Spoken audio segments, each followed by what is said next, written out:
Boa noite a todos, é um privilégio, uma honra poder estar aqui com os irmãos nessa reunião da UPH, da Federação. Eu espero que a palavra do Senhor seja alimento para a sua alma. Eu quero meditar com os irmãos em 1 Samuel, capítulo 18, verso 1 a verso 4. E durante aqui a meditação eu vou colocar um PowerPoint. Quem tiver em computador vai poder aproveitar melhor. Quem tiver no celular vai ter um pouquinho de dificuldade de visualizar tudo. 1 Samuel, capítulo 18, do verso 1 ao verso 4. A palavra do Senhor diz assim: Sucedeu que, acabando Davi de falar com Saul, a alma de Jonatas se ligou com a de Davi, e Jonatas o amou como a sua própria alma. Saul, naquele dia, o tomou e não lhe permitiu que tornasse para a casa de seu pai. Jonatas e Davi fizeram aliança, porque Jonatas o amava como a sua própria alma. Despojou-se Jonatas da capa que vestia e a deu a Davi, como também a armadura, inclusive a espada, o arco e o cinto. Vamos orar.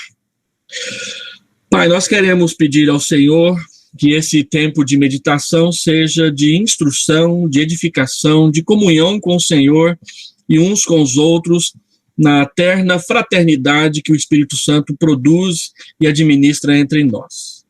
Permite-nos, Senhor Deus, compartilhar e de forma altruísta vivenciar, Senhor Deus, a nossa comunhão em Cristo. É a oração que eu faço em nome do Senhor Jesus. Quando eu vi o banner que nosso irmão Antônio Lopes compartilhou sobre o tema dessa reunião, o primeiro texto da Bíblia que me veio à mente foi esse de 1 Samuel 18, do verso 1 ao verso 4. E esse texto traz uma expressão que eu acho muito interessante, que ela aparece apenas 4 vezes na Escritura, que é quando o texto diz que a alma de Jonatas se ligou à alma de Davi. Eles passaram a ter e a construir a partir daquele dia uma amizade que tinha a ver com as suas almas e não somente com a sua vida externa. Quando nós falamos de Jonatas ele é lembrado especialmente por sua amizade com Davi. Quando você lê as Escrituras e comenta aquilo que é mais marcante na história de Jonatas, o filho de Saul, é a amizade que ele tem para com Davi, de forma tão livre, de forma tão honrosa e de forma tão íntima. A sua amizade, ela espelha para nós lealdade, altruísmo, intimidade e também conciliação. A forma como Jonatas, que é mais velho do que Davi, administra essa amizade, ela é fantástica. Jonatas é um dos meus personagens bíblicos preferidos. Alguns irmãos aqui dessa sala sabem, eu escrevi um livro sobre Jonatas, o amigo de Davi, recentemente, e exatamente porque me chama muita atenção.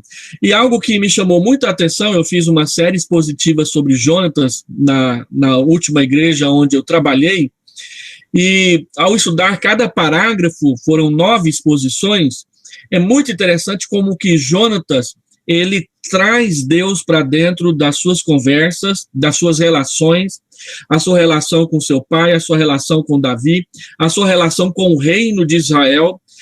Jonatas faz questão de colocar Deus como parte principal e participante de tudo que ele faz.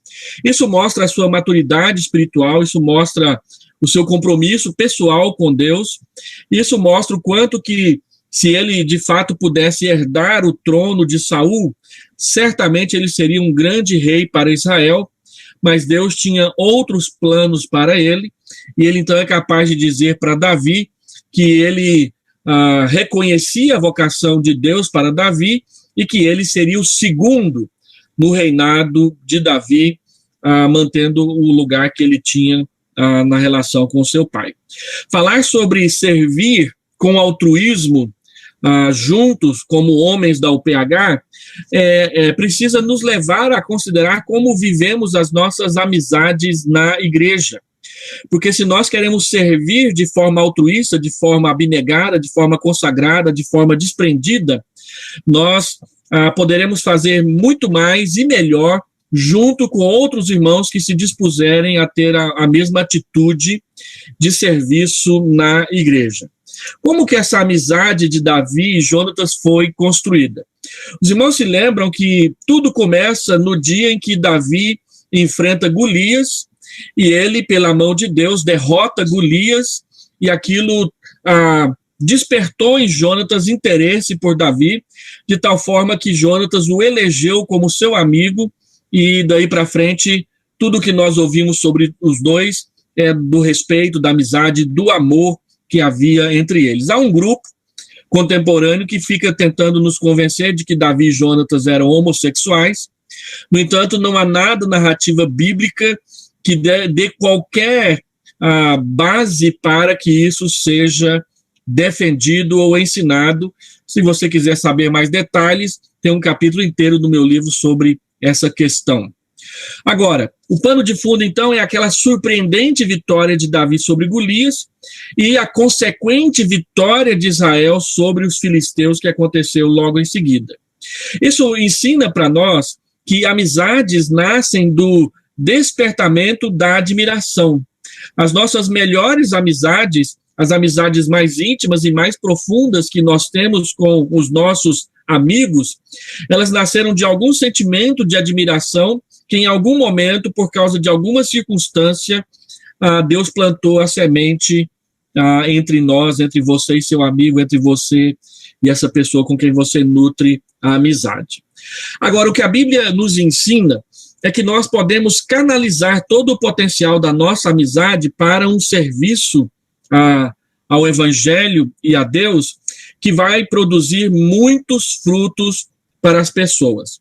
Essa amizade entre Davi e Jonatas, ela nos leva a reafirmar o conceito bíblico de uma amizade de alma entre irmãos principalmente do mesmo sexo, como a base firme para o serviço altruísta. Eu gostaria de meditar um pouco com os irmãos em 3 características dessa amizade de alma. Antes, porém, os 4 textos, as 4 vezes em que a Bíblia fala sobre amizade de alma, a primeira delas é lá em Gênesis, quando os irmãos vendem José para o Egito e eles então comparecem perante José agora como governador do Egito, e José exige que Benjamim seja trazido para perto dele, porque Benjamim era seu irmão, filho da mesma mãe, que era Raquel, e então Judá toma a frente e diz, olha, se eu separar Benjamim do meu pai, porque ele é o caçula, o meu pai vai morrer, porque as suas almas são ligadas. O amor que havia entre Jacó e Benjamim era tão forte que se Benjamim fosse tirado dele, ele morreria instantaneamente no pensamento de Judá. E a razão que Judá dá para isso é que as suas almas eram ligadas, ou seja, a relação de amizade de alma que a Escritura nos ensina é o mesmo tipo de relação que existe entre um pai e o seu filho caçula, aquele que é a rapa do tacho e que muitas vezes acaba sendo o preferido e o predileto de uma família. A segunda vez em que a Escritura fala sobre a amizade de alma é em Deuteronômio, quando Moisés fala, olha, se você se enamorar de uma mulher e quiser se casar com ela, porque as suas almas ficarão ligadas, então existem os procedimentos. Então, o amor de alma e amizade de alma que a Bíblia diz que nós devemos nutrir uns pelos outros, ele é do mesmo tipo daquele amor que leva rapazes e moças a acabarem se apaixonando um pelo outro, a fim de que eles possam criar um vínculo permanente numa relação conjugal. A Bíblia não está dizendo que a nossa amizade é uma relação conjugal, mas que a intimidade, o respeito, o carinho, a atenção é do mesmo tipo. A terceira vez que a Bíblia fala sobre isso é aqui em Davi e Jonatas, Amizade de alma é amizade muito íntima entre duas pessoas, dois amigos, duas amigas, pessoas muito ligadas. E a quarta vez que a Bíblia fala de amizade de alma é em Filipenses, capítulo 2, versículo 1, quando Paulo diz que ele deseja que nós sejamos unidos de alma na fraternidade, na comunhão que deve haver na igreja. Então, amizade de alma tem a ver com o amor entre um pai e um filho caçula, entre um rapaz e uma moça apaixonados, entre irmãos que frequentam a mesma igreja e amigos que se tornam pessoas inseparáveis. Esse tipo de relacionamento é muito útil para nós servirmos na igreja, porque ele tem 3 características que nós não podemos perder de vista. A primeira delas é exatamente a intimidade.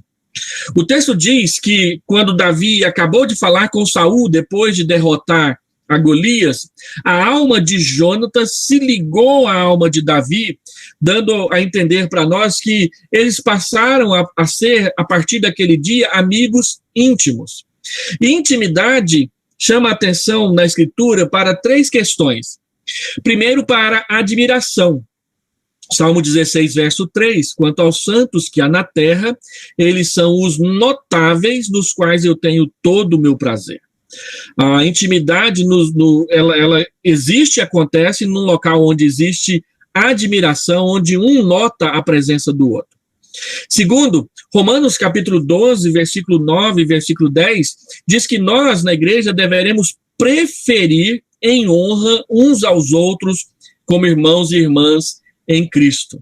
Então, a intimidade, ela tem a ver com essa preferência, com essa honra que é dada, que é concedida, que é oferecida e que é tratada entre respeito nos irmãos de uma mesma igreja. E terceiro, Romanos capítulo 12, versículo 10, diz que nosso amor de uns para com os outros, ele deve ser cordial.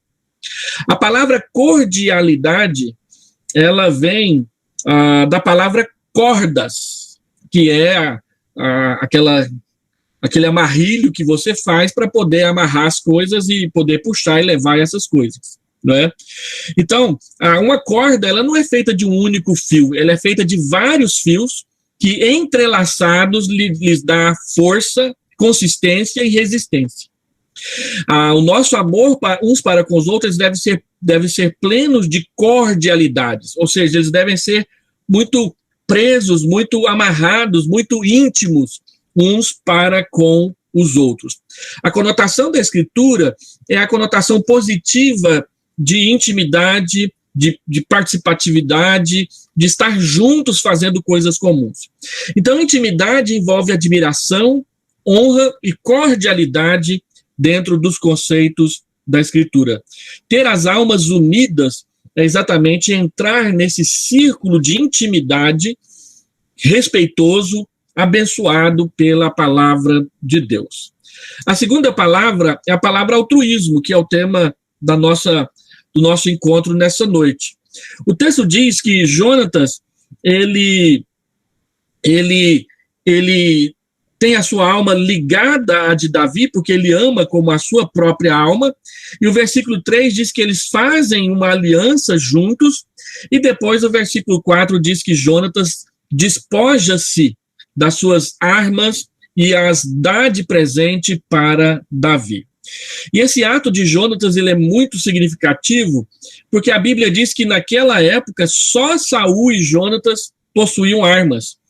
Todos os demais israelitas não podiam ter armas, porque eles eram dominados, eles eram controlados pelos filisteus. Então, quem visse Davi carregando as armas de Jonatas, saberiam que ou ele tinha ganho, ou ele tinha roubado aquilo de Jonatas. Como Jonatas deu para ele, as pessoas que o vissem portando as armas de Jonatas perceberiam o tamanho do respeito, do carinho e do altruísmo de Jonatas para com Davi. Uma definição de altruísmo interessante e que é bíblica é exatamente a que nós encontramos na palavra abnegação, que você encontra em algum texto ou outro das Escrituras. O mais conhecido deles é aquele de 1 Tessalonicenses, capítulo 1, versículo 3, quando Paulo diz que ele reconhece a fé operosa, o amor abnegado e a esperança firme dos membros da igreja de Tessalônica. O que é um amor abnegado? É um amor desinteressado pela autopromoção, é um amor que renuncia em favor dos outros, as bênçãos que recebe ou a atenção que recebe, é um amor que tem disposição para partilhar daquilo que tem. Nós estamos vivendo num tempo de pandemia, muitas pessoas estão perdendo empregos, nós sabemos que a fome aumentou bastante no Brasil nesses últimos tempos, então é hora de nós, de alguma forma, contribuirmos para ajudar pessoas, mesmo as que não são cristãs, a terem o que comer em casa. E isso, a palavra de Deus diz que é altruísmo. A igreja ensina o altruísmo, mas a igreja, mais do que ensinar o altruísmo, ela vive, ela pratica o altruísmo. O altruísmo cristão é uma das armas da igreja que mais fizeram com que ela crescesse na história da humanidade. Nós não estamos passando por uma pandemia mundial pela primeira vez. O mundo já enfrentou algumas no passado, algumas bem piores do que essa do Covid que nós estamos enfrentando, e naquelas épocas nem vacina tinha e nem expectativa de que isso acontecesse poderia vir. Nós conhecemos a peste negra de 1348 a 1353, que matou só na Europa mais de 75 milhões de pessoas naquela época, e nós conhecemos outras pandemias um pouco menores. Algumas que fizeram e foram instrumentos nas quais a igreja cresceu muito, foi, por exemplo, a epidemia de Justiniano por volta do ano 600, ou algumas epidemias na época de Diocleciano, que perseguia a igreja por volta do ano 300. A história da igreja diz que muitas pessoas eram abandonadas nas ruas e praças para morrerem doentes porque as famílias não sabiam o que fazer.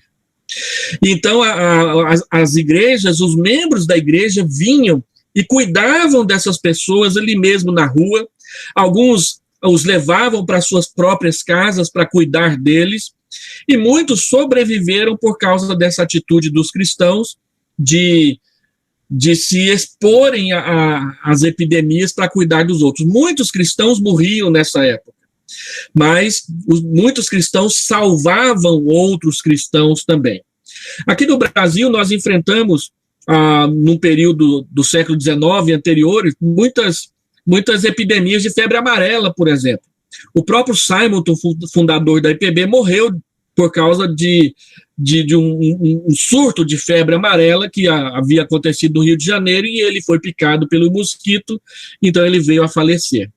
A história da IPB mostra que muitas vezes a febre amarela atrapalhou o desenvolvimento da igreja, e em alguns momentos até impulsionou o desenvolvimento da igreja. Em Campinas, por volta do ano de 1870, veio um surto de febre amarela e quase todos os missionários da sede foram acometidos, e um deles, o mais novo deles, o Thompson, agora esqueci o primeiro nome dele, o Thompson era o mais novo deles e cuidou de todos, eram 7 missionários, todos sobreviveram.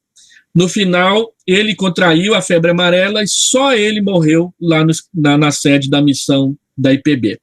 Foi essa praga que levou a missão leste do Brasil a sair de Campinas e se instalar em Lavras, onde nós temos hoje o Colégio Gamo da IPB. Mas no Nordeste, por exemplo, o reverendo Jorge Butler enfrentou uma epidemia de febre amarela em Garanhuns, e o primeiro a fugir da cidade foi o padre. Ele era médico, ele cuidou de muitos doentes. Quando o surto de febre amarela chegou, ele cuidou das pessoas, e a igreja tinha apenas 15 membros. 2 meses depois, quando o surto tinha passado, a igreja tinha 35 membros, ela tinha dobrado de tamanho, porque a igreja e o seu pastor ficaram para cuidar das pessoas. Isso é altruísmo. E altruísmo muitas vezes envolve a gente se enfrentar riscos. E é claro que tomando todos os cuidados que a gente pode tomar, mas não fugir e nem se acovardar como muitas pessoas acabam fazendo por aí. Altruísmo, então, é essa disposição para partilhar, esse desinteresse pela autopromoção e essa renúncia própria em favor dos outros. Quando nós fazemos isso juntos, como corpo de Cristo, isso traz muita bênção para a sociedade e traz crescimento, inclusive crescimento numérico para a igreja. Altruísmo significa servir uns aos outros com os nossos bens, não só com a nossa boa vontade e as nossas orações. E altruísmo, dentro da igreja, ele se mostra muito forte nessa vida e nesse vínculo de aliança que nós temos como irmãos. A Bíblia diz que Jonatas e Davi fizeram uma aliança perante Deus, isso é dito aqui no capítulo 18, e é repetido no capítulo 23. Eles viviam a amizade deles na presença de Deus. Por isso não era uma amizade homossexual coisíssima nenhuma. Era uma amizade que era vivida em santidade, porque era vivida na presença de Deus, para agradar a Deus cada momento dela. Então, quando nós falamos em servir de forma altruísta, nós precisamos lembrar da aliança que nós temos como povo de Deus. Essa aliança nos fortalece, essa aliança nos abaliza e essa aliança nos ajuda a motivar uns aos outros para o trabalho e para o serviço comunitário e também, e com prioridade, a família da fé, que também carece da nossa atenção. A terceira palavra é a palavra honra. O significado de honra é deixado bem claro aí no texto, quando diz que Jonatas se despojou dos bens valiosos que ele tinha, e a sua armadura, a sua espada, e os deu de presente a Davi. Jonatas praticou aquilo que está escrito no Salmo 16:3, que os irmãos são os notáveis nos quais eu tenho todo o meu prazer. Ele praticou Romanos 12:10. Ele preferiu Davi com honra na sua amizade. E a Bíblia fala de uma honra pública. Todos sabiam que as armas de Davi tinham pertencido antes a Jonatas, que era o filho do rei. E a palavra de Deus diz que Deus nos honrou publicamente, sem merecermos, quando ele enviou o seu filho Jesus à cruz. João capítulo 3, versículo 16, porque Deus amou o mundo de tal maneira que deu o seu filho para que todo o que nele crê não pereça, mas tenha a vida eterna. Um texto que de alguns anos para cá tem estado sempre, constantemente na minha mente, é o texto de Hebreus, que diz que o Senhor Jesus, quando foi crucificado, ele não fez caso da ignomínia. Os irmãos se lembram, ignomínia é uma palavra muito forte para vergonha, mas não simplesmente vergonha, a vergonha que eu sinto, mas a vergonha pública, a vergonha de você passar vergonha na frente dos outros. A ignomínia é uma parente próxima daquilo que a Bíblia chama de opróbrio. Opróbrio é quando você é envergonhado perante os outros e você não tem como reagir de forma nenhuma. A ignomínia é quando você é exposto vergonhosamente por terceiros. E foi isso que aconteceu com Jesus.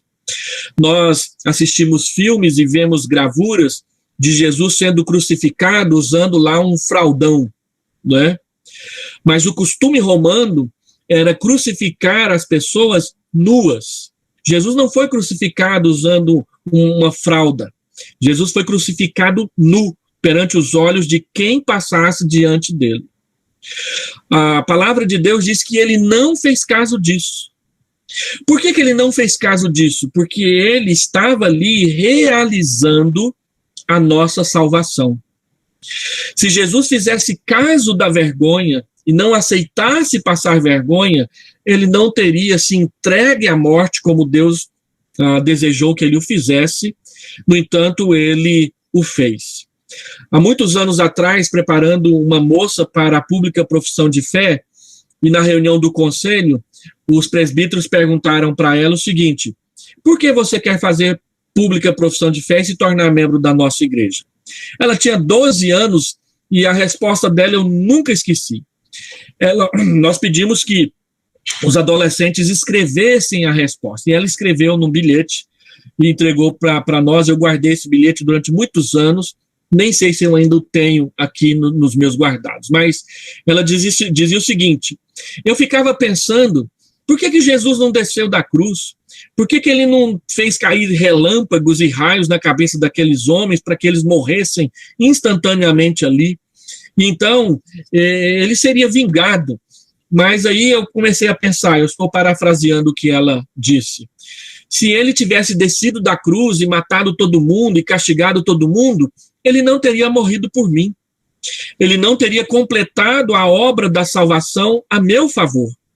Então ela termina o bilhetinho dela dizendo que é muito grata a Cristo porque ele não desceu da cruz, e é exatamente nisso que ele provou o quanto ele a amava.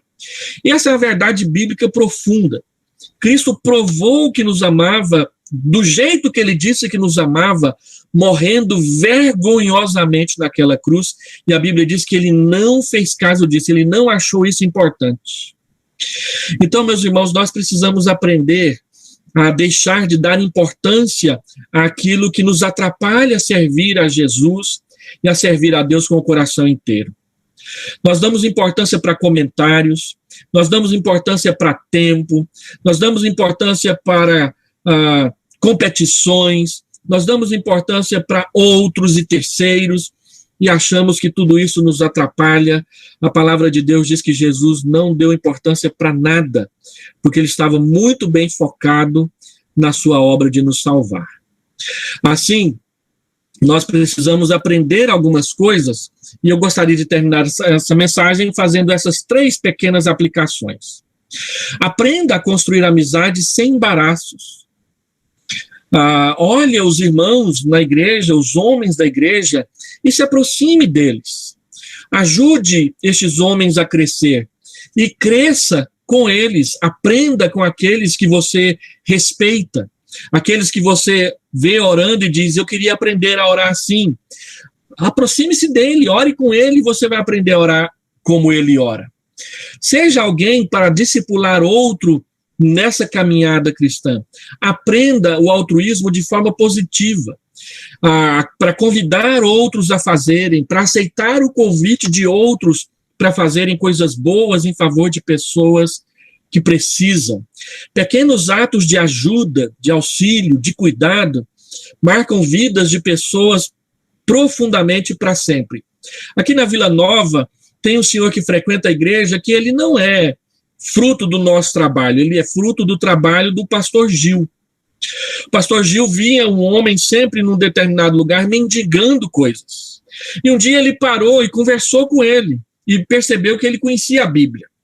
Então ele voltou lá e levou comida para aquele homem. Depois ele o chamou para sua casa e permitiu que ele tomasse banho e vestisse roupas limpas. Depois disso, então, aquele homem entregou a sua vida para Jesus. E eles passaram a ser bons amigos. O pastor Gil ajudava ele nas necessidades que ele tinha. Ele tinha problemas de saúde, encaminhou para médicos e várias outras coisas. Agora o pastor Gil faleceu e este irmão, ele frequenta lá a Vila Nova.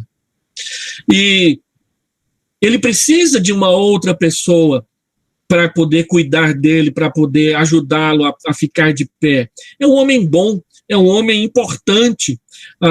O nome dele é Francisco. Eu fui lá visitá-lo na casa onde ele mora, uma casa muito suja, porque ele não importa com essas coisas.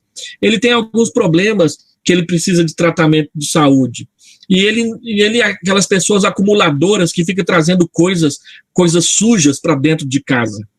Mas ele tem uma pasta onde ele mostra vários recortes de jornais, de ações importantes que ele fez aqui na nossa cidade no passado, ações públicas. Ele é reconhecido em muitos lugares aqui na cidade como um ambientalista importante. Mas quando ele vai lá na igreja, muitas vezes nós olhamos para ele, ele parece simplesmente um João Ninguém sentado na cadeira do nosso lado. E a gente precisa aprender a respeitar e conhecer e respeitar essas pessoas. A gente precisa nos aproximar mais uns dos outros e ver quantas virtudes estão escondidas debaixo de uma timidez, debaixo de uma pessoa que tem medo das outras, debaixo de problemas de saúde que faz a gente ter vergonha de estar publicamente com outras pessoas. E tudo isso tem a ver com altruísmo. Abrir o coração, conversar mais, prestar mais atenção, trazer essas pessoas hospitaleiramente para dentro das nossas casas, para um lanche, para um jantar, marcar uma pescaria juntos. Aqui na nossa região o povo gosta muito de pescar, e isso faz muito bem para a saúde, para a amizade, né? Então, vamos aprender essas coisas, vamos aprender a honrar uns aos outros sem estereotipações, sem ficar colocando rótulos nas pessoas, a não ser o rótulo da amizade, da comunhão, da participação. Dessa forma, desenvolvendo amizades de alma, o nosso trabalho altruísta vai render muito mais para a glória de Deus, para o serviço da igreja e para o serviço da sociedade. E na igreja, ninguém tem mais condições de fazer isso do que os homens. Nem mesmo as mulheres, muitas delas não têm condição de fazer isso. Nós temos. E nós patinamos muito nessa questão. Eu aprendi com a minha mãe que se a gente quer manter pessoas unidas com a gente tem que gastar dinheiro. Não tem como você manter uma família unida se você não gastar dinheiro. Então, pais que não gostam de fazer festa perdem oportunidades imensas de manter a sua família unida. Se você quer manter sua família unida, você tem que fazer festa. E você vai fazer festa, tem que gastar dinheiro. Meu sogro e minha sogra faleceram, e aí minha esposa e minha cunhada assumiram o papel de manter a família unida. E aí, ano passado, a gente resolveu, por causa da pandemia, passar o Natal numa chácara. E alugamos uma chácara, e foi caro pra caramba. Aí, de repente, um membro da família disse, deixa eu ir também. O outro membro da família disse, deixa eu ir também. E, de repente, aquele retiro de 2 famílias, 2 irmãs, 6 pessoas, aglomerou 37. E a gente teve que fazer um programa de acampamento com a família, todo mundo da família. E ficou muito caro, viu, gente? Aí alguém já disse, ano que vem a gente quer de novo. Aí a pergunta é, quem vai gastar? Se a gente quer manter uma igreja unida, a gente tem que aprender a gastar. Se a gente quer manter os homens da igreja unidos, a gente tem que aprender a gastar. Porque se a gente não gastar, a gente não une as pessoas. Alguém tem que pagar a conta. E nós que trabalhamos e sustentamos as nossas casas, somos aqueles que sempre pagam a conta. Não é à toa que a gente, quando vai sentar na mesa, senta na ponta, né? Porque quem senta na ponta, paga a conta. E é isso que acontece. Quando a gente faz isso de bom grado, a gente vê o resultado na vida familiar. Quando a gente faz isso com má vontade, a gente vê também o resultado na vida familiar. A mesma coisa acontece na igreja. A mesma coisa acontece na sociedade. Quando a gente gasta, e a Bíblia diz que quando a gente gasta para a glória dele, ele, de forma milagrosa, que a gente não entende, assume os custos e ajuda a gente a dar conta de fazer o que é preciso. Que Deus abençoe a nossa federação e os homens das nossas igrejas, para que Deus os desperte para formar e crescer em mais amizades e tornar as nossas amizades tão profundas, tão íntimas, tão honrosas, que sejam conhecidas como amizades de alma. Vamos orar? Pai, eu quero pedir ao Senhor que traga a tua bênção sobre todos os homens presentes nessa sala virtual, esses 17 aparelhos que estão conectados agora. Que essa palavra caia como semente frutífera nos seus corações. É a minha oração simples neste momento, em nome de Jesus. Amém. Quero agradecer pela oportunidade. Deus abençoe a todos.